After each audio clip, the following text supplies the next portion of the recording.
everybody, this is Alchemist 2 and I'm back again with another movie review. Actually, it was a very short little holiday review, and I guess you could call this a featurette. It wasn't really a movie, but having seen Trolls and loving it immensely, even though it wasn't the greatest movie ever, it's more for kids than it is for adults, but still, there's a lot of merit that goes into it. It reminds me of Glee so very much, and it gives me the nostalgia of watching a Glee episode just because of all the music, and I just am so happy that Kunal is a very good singer, and I never really realized that until I actually heard him. I thought, wow, he has a really good quality of voice. I would love to sing with him. I don't know if he would let me, but that would be a really incredible dream if I were to have it. But basically, it's on Netflix, and if you've seen the Trolls film and you like it, then I would definitely recommend it. It's beautiful to look at. It's just popping with colors, and like you would expect, especially with Poppy involved since she became queen. And of course, I don't know if I should spoil it or not, but it's kind of hard not to spoil it. But if you're looking for a non-spoiler review, this is not it. I'm sorry for that. But basically, it's about, you've got, of course, the Trolls, and they've got the Bergens in Bergentown, and the Trolls have holidays for everything. And, yeah, I'm not kidding. But Poppy sees that since Trollstice has been canceled, that the Bergens really don't have anything to look forward to, so she gets this cockamamie scheme, and of course Branch gently tells her, oh no, I see that look in your eyes, and I know it can't be any good. And he's right. So even though he tries to deter her, she's bound and determined and impulsive, and she's bullheaded, so she charges him, and she wants to get Gristle and her friend interested in just a troll holiday. Any of them, it doesn't matter. And the sequences are really funny. It made me laugh, and of course Cloud Guy was there. I thought they brought Cloud Guy back. And there was one scene, the only thing I thought was a little strange about it was the sequence where they go through a wormhole, and it became extremely psychedelic. It was almost like an LSD trip.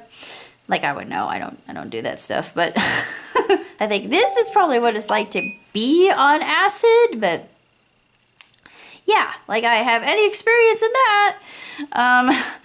But they turn into actual troll dolls, which is a throwback to the whole idea of where they came from originally when they made the movie. And I'm glad they didn't make them like the original dolls, even though I did collect them. I will admit to that. I had some cute ones when I was growing up, and ones that had the wishing stone. But it reminded me of that. It made me happy. But yeah, and I had the originals from Norway too, which were the really nice ones. They actually looked better than the ones that we had over here. No offense, that Norway did it right. Just saying. But more spoilers to follow. If you don't want to listen, then you don't have to. But basically, Bridget gets really angry and dismisses Poppy because she's just not paying any attention. She's not taking credence to Bridget's desires. And as she leaves, she's brokenhearted. And it's one of my favorite parts is when she goes to comfort herself and she hides in her hair, of course, to not be seen. And a branch goes up upon this one little what he thinks is Poppy, and he says, "Are you there?" And it reveals this horrifying beast and hisses at him, and he says, "Ah!" and he screams, and then he goes over and he pokes her and says, "Oh, Poppy, is that you?" And she emerges from her hair, and it's so cute. But I really liked it. It was definitely a lot of it just seems like Dipper and Mabel again from Gravity Falls, and that dynamic, the night and day kind of thing, and Branch becoming more influenced by his whole his troll heritage basically, and becoming more comfortable with who he is and smiling for once. And it's nice to see that. It's good to see that he's not entirely like the rest of the trolls just because of what happened in the original. Yes, it is a very tragic character, but it's good to see. He actually reveals to Poppy that she just wasn't being courteous and understanding. And that's what this reveals, and also reveals that you don't need decorations or glitter or music for a celebration. It's about friendship. It's about friendship. It's about family. It's about happiness, the love we share. It's like I said at work, BYOC, bring your own cheer. Yeah, that's my motto for this holidays. I absolutely love. I don't know how I came up with that, but bring your own cheer. And be happy, be festive. You have a lot to be thankful for. You have a lot to celebrate, and especially in America. And I just think it was capitalizing on that. And I love, I love the voice actress who provides Bridget's singing voice. Oh my God, she's so talented. Poppy too, and of course Branch is Justin Timberlake, who's one of my favorite people. Just the whole cast is insanely talented. I don't know how much they get from every time you actually watch it, but it's a good little holiday special. Like I said, the only nag I have is the wormhole part was just really bizarre. It was like something out of a 60s cartoon, but it was still, I mean, it didn't feel out of place. It felt completely normal in this universe. We know what to expect in a Trolls film now. Please don't call me. I'm busy. But it was a sensational film. I still give it 3 out of 5. It's not perfect.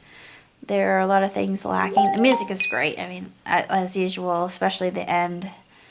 And Biggie's little worm was the one narrating it the whole time. That cracked me up. It's like, what are you doing with a pipe? Who gave Mr. Finkelstein, or whatever his name is, who gave him a pipe? I thought, well, that's kind of odd that they would do that, because usually you don't see that. But it's just all for fun. It was extremely well. I think they did a good job for a direct-to-video, but it wasn't... it was warm and fuzzy. It made me happy. And it just, wasn't on such a grand scale. As there really isn't anything bad about this at all. I mean, children can enjoy it. It's not scary. It's not scary at all. Like with the chef and the original Trolls. Yeah, there's nothing really scary about this one. It's just happy and fuzzy and enjoyable and funny. It's very, very funny. It's actually funnier than Trolls was, if you could say that. But as far as holiday specials go, yeah, I'd rank it up there, but it's not my favorite. My favorite of all time is, of course, Rudolph the Red-Nosed Reindeer, Frosty the Snowman, Year Without a Santa Claus, Snow Miser, Heat Miser, classic. Rankin Bass, they're my go-to. They're my absolute favorite of all holiday specials. I mean, it's classic. And I know it has its issues and they're dark, but they were revealed. I forget who revealed. I think it was It wasn't Brightside, but it might have been Screen Gem. I forget who did it, but it said dark Christmas theories, and they're not really theories. It's truth, but this was it was just nice to see, even though they don't say Christmas. It's holiday. You have red and green, and you know what holiday it is, but it's not like a shove it down your throat. It's just all pop music and none of that Christmas stuff.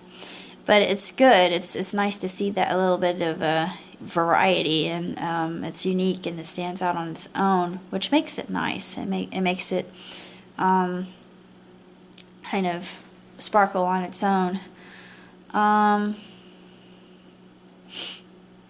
don't have that much else to say. I enjoyed all the characters. We actually know who the characters are now. Andre, the black nerd, yeah, they say who the characters are.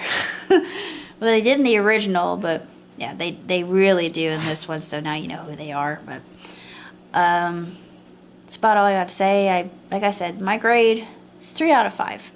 And 1 thumb up. I wouldn't give it 2 thumbs because although the animation is really beautiful to look at and it's really bright and vivid and colorful and just hilarious and it's pop culture references overload, but it's got, at its core, it's got a good message, and I think that's what I take away from it, especially during this time of the year. And it's just, it's like I said, it's unique, and I enjoy something that's out of the ordinary and kind of off the beaten path, because I don't like watching the same old stuff again and again, even though I do for tradition's sake. But still, having that said, I wish everybody a Merry Christmas, Happy Hanukkah, Happy Kwanzaa, peaceful Ramadan, Boxing Day, and of course then Epiphany. I don't know if anything comes before all I know is there's Boxing Day, but beyond that there's just Epiphany.